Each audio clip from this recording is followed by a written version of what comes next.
L'auteur qui a influencé ma vie de professeur en gestion. Emmanuelle Nagarde, bonjour. Bonjour. Emmanuelle Nagarde, ESSEC Business School, co-rédactrice en chef de Décision Marketing. Absolument. Alors, l'auteur. Alors, c'est l'auteur qui m'a peut-être donné envie de faire du marketing et c'est un romancier, pas du tout un chercheur.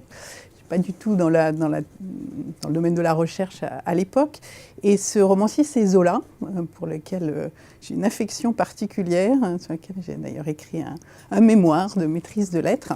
Et le rapport avec le marketing, c'est ces descriptions absolument extraordinaires de l'univers du 19e siècle, de cette société qui est en pleine modification, et très précisément, et c'est vrai que je sais que d'autres collègues citent cet extrait-là, cette description dans Au bonheur des dames, de la frénésie de consommation. Et c'est vrai que c'est quand même, en marketing, on essaie d'expliquer ces comportements de consommation, et cette description est totalement inspirante.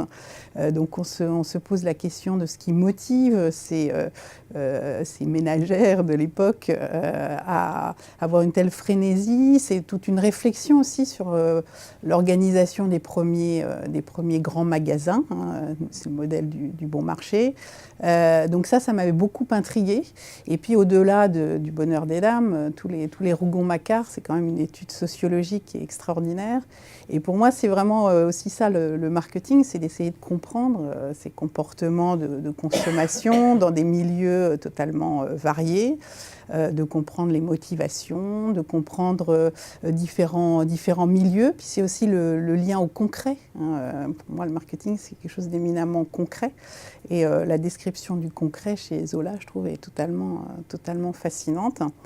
Et puis la période dans laquelle ça se situe, qui est une période de mutation incroyable, où il y a plein d'inventions qui arrivent, où la société se structure différemment, l'économie se structure différemment.